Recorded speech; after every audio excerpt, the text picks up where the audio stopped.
All right, welcome. Today, we're diving into the geography of Somalia. And let me tell you, it's a fascinating place. We're talking a massive coastline, these huge arid plains, and a really strategic spot right in the Horn of Africa. So let's break down what makes its landscape so incredibly unique. Okay, but before we go find Somalia on a map, we need to make sure we're all on the same page. When we say the word geography, what are we actually talking about? Because, it's way more than just memorizing maps in capital cities. Really, at its heart, geography is all about the connections. It's the study of how a place, its land, its climate, all its physical features, and the life that calls it home are all tangled up together. Think of it this way. It's about understanding how the environment shapes people, and then how people turn around and shape their environment. So with that idea in our heads, let's really explore Somalia. So, first question, where in the world is Somalia, and why is its location such a huge deal? Okay, so Somalia is located right on the easternmost tip of the African continent, in a part of the world that looks just like its name, the Horn of Africa. And believe me, this spot isn't just some random point on a map. Its strategic position has shaped everything, trade, culture, conflict, for centuries. You can tell so much about a country by looking at who its neighbors are. For Somalia, it shares these long, historically complicated borders with Ethiopia to the west, Kenya down to the southwest, and Djibouti up in the northwest. And Somalia is anything but landlocked. I mean, it is defined by the water. You've got the enormous Indian Ocean bordering it on the east and south, and then the Gulf of Aden to the north, which, by the way, is one of the busiest, most important shipping lanes on the entire planet. And all that access to the water gives Somalia something truly remarkable, the longest coastline on mainland Africa. Now, that's not just a fun trivia fact. It's absolutely central to the country's identity. It influences everything from fishing and trade to its massive importance on the world stage. All right, so we've found Somalia on the map. Now let's zoom in a little closer and really get a feel for the land itself, its incredible size, its unique terrain, and the climate that basically runs the show there. First, let's just take a second to appreciate the scale here. We're talking about a country that covers over 600,000 square kilometers.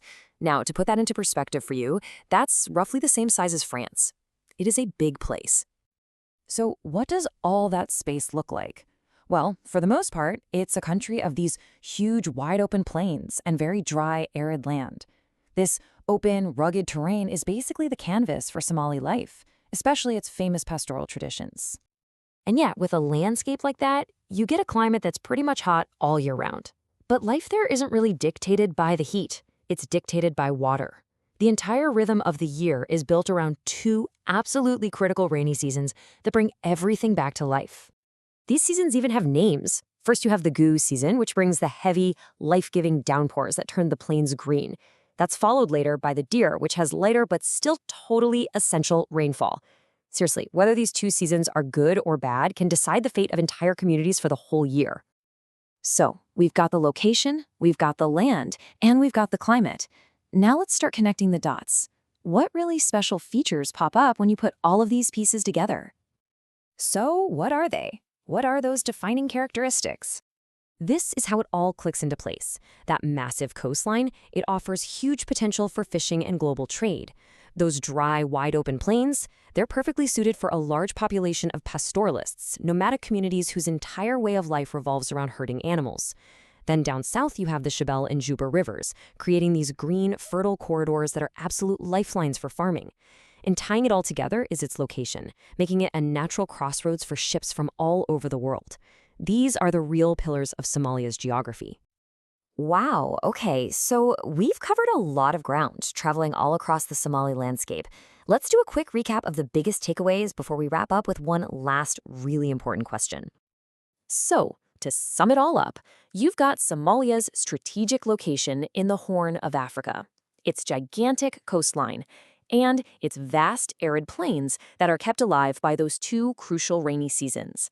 All of these things come together to create a geographical identity that is truly one of a kind. And this really brings us right back to where we started, to our definition of geography. See, it's not just about listing facts and figures.